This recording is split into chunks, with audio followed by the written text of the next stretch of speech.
Hey everybody, Dan with the Wealth Instinct. I want to share with you my blog on should you follow your heart or your head. Before I get started, if you could subscribe to the channel and click the bell icon. So this is one of those questions, right? Like one of those age-old questions, should you follow your heart or your head? And when I was growing up, um, it was always head first, like, follow your head, do the logical, practical thing, do the safe thing, do what you're supposed to do. And I remember doing all this, and I think it was probably my mom that kind of was guiding this, and I didn't realize it at the time, um, but I remember getting to like my early 20s and thinking, oh my gosh, I did everything right. Like I haven't made any mistakes, right? Like I've done so well in life. But then all of a sudden it was like, well, now I feel stuck and I'm in a place I don't want to be. Like, why am I here? How did I get here? And and I ended up, you know, having a quote unquote good job. But I remember sitting in my cubicle and staring out the window and thinking, I don't want to be here for another 30 years. Like, this isn't the life I want. And I was just feeling kind of sick and like, and like, what do I do? Like, how do I get out of here? And it seemed impossible. And I wanted my own business. I wanted to be independent, financially independent. And I just saw no path to do that. And I felt just so stuck. I felt awful. And and that's not a way to live, right? Like I was living a life of distraction where I was um, constantly constantly looking for things to do, trying to have adventures, trying to do something to distract me from the fact um, that that I wasn't living a life that I was passionate about. And so someone close to me was doing the opposite. He wanted to be an artist, and he was studying 2D animation. This was when 3D was like the rage, and it was like, okay, that's a horrible idea. Why would you do that? And then he went to one school, went to another school, went to another school, and it was just like, oh man, like just get a degree, like just get a degree, get a job, stop trying to follow your dreams. This is horrible. And he struggled for so long, um, and and then eventually when he graduated, we were like, oh, awesome. And then the jobs he was getting weren't that great, and they were kind of like these 2D, 3D sweatshop um, conversion studios, where you'd work like graveyard shift and not get paid that well, and then get laid off every year. And I remember just feeling like, man, it's terrible. But he stuck with it, and he stuck with his dreams, and I remember him having to learn these really complex software systems that he didn't have a lot of access to training for. So it's just going online and just struggling. And now looking at it, it's like that's exactly what you need to do. Like you have to find something you want to do that you're willing to struggle through something difficult, right? Like that's how you grow. That's how you, um, and but at the time I had a fixed mindset, and now I have much more of a growth mindset. So, um, but this is the dilemma, right? Like, do you follow your heart, do what you love, and risk having to struggle, or do you follow your head and do the practical thing and risk having no passion and doing something you don't enjoy? And so, growing up, I always felt like, oh, be practical, follow your head, and but what it could lead to is a passionless life. Now you can create meaning doing anything, right? Like you could do a job that maybe um, isn't something that you might necessarily have wanted to do growing up, but you can find a way to give meaning to it, right? And the meaning might be, um, if I become the best water district manager in this company, I can give a better life to my family, and then you look at the bigger picture. If you are a water district manager, you're helping bring water to thousands of households, right? And like that's important, right? That's an important task. And we need people to do that, right? And so if you're able to connect to that and have passion about that, and see the bigger picture, then that's going to allow you to have a richer and fuller life. And I've met actually met people who do this, and they do feel that way about it, and if I worked there and worked with them, I would probably feel the same way. Um, but I found myself in a place that I hadn't really chosen. And I think that's the secret. Like, you have to choose what you're doing, and you can't always choose it ahead of time. Sometimes you have to choose it afterwards. But you have to find some way to connect with passion to what you're doing. And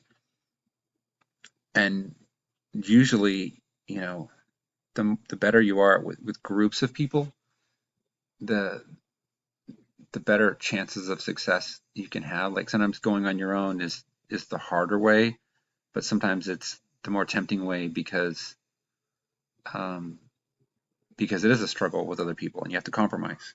Um, but but I think it's important to find some sort of balance between your head and your heart, and this idea of living courageously. Your heart, I believe your heart is really your best guide. Your head, it tries to interpret things in a conscious level that you can understand, but your heart is is kind of your intuition. It's kind of it's kind of like your greater intelligence that you maybe can't articulate as well, right? And it's more through feeling. But I think there's a lot of wisdom in your heart, and when your intuition is telling you something, I think it's important to honor it. But also you know, do what's so practical, and not go too off the deep end. But I think it's important to live courageously, to honor your heart, and to face your fears, right? Because a lot of times what holds you back is just, your heart tells you exactly what you want, and then your brain says, no, that's too scary, right? Because of all these fears that come up: fear of rejection, fear of failure, fear of, making mistakes, fear of being judged. All these fears come up, and living courageously is about looking at what you want, and facing those fears. So how can you get started? I think it's important to realize that life is a journey, and that there's no destination you're trying to get to. It's really just about learning how to be on the journey better, how to be a better traveler through life, and how to open up your mind, and not limit your beliefs. And it's amazing when you really start to notice your thoughts more. You really start to see how your thoughts shape your reality. And I see it a lot when I was first coaching people, and they'll just reinforce these beliefs about themselves. I'm not athletic, I'm not coordinated, I don't have rhythm.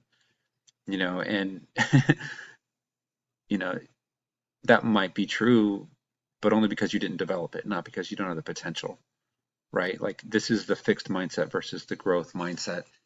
And um and it's so important to realize that we all have incredible growth potential, but it takes struggle, right? Like, growing up, it was the mindset that was reinforced was, well, if math is easy for you, then you're just lucky and you're good at math. And if math is hard for you, well, you know, maybe you should go into the arts because math is important. um, it's really about embracing the struggle and saying, wow, this is hard. It's kind of like that old joke about, um, do you know how to play the violin? I don't know. I've never tried. Right? Like, of course, no one is gonna, like, naturally know how to play the violin. Like, you have to struggle and learn how to play a musical instrument. And anyone is capable of doing that, but you have to be willing to go through that process and go through that struggle and make literally thousands and thousands of mistakes, right? And keep getting better, and keep refining it, and keep honing it, and and that's true about a lot of things in life that we take for granted. Like, oh, I'm not athletic, I'm not a leader, I'm not that type of person. When you can be, and you're just putting limits on yourself, and you're reinforcing those limits constantly, right? And that's very limiting, right? It's very limiting, and you really got to start challenging that, and questioning that. And so, I think it just takes a lot of personal development work and looking at your life and getting different perspectives. And there's the program that I've been following for some time that I really like. I've done a lot over the years, and this program that Jeff Lerner has put together through Entre is just a group of people who are trying to have an awesome life, trying to be excellent in different aspects of life, physically, personally, professionally, and how are you living each day to make your mind and body better and stronger, and how are you living each day to make your relationships better, right? Because the quality of your life really comes down to the quality of your relationships. And what are you doing each day to improve yourself professionally and your skills and the value you add to your business or your career?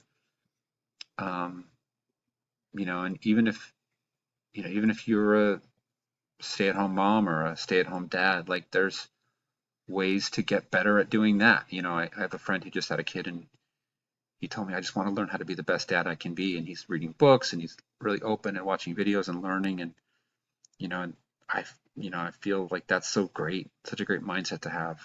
And it's so great for his son to have a dad who's trying to be the best dad he can be, and trying to do it by, being open and learning, and not just as a reaction to how he was brought up, but just trying to learn like what is the best way. So click on the link, check it out, and I think you'll really enjoy it. Thanks for watching, and I'd love to hear your comments, and we'll talk soon.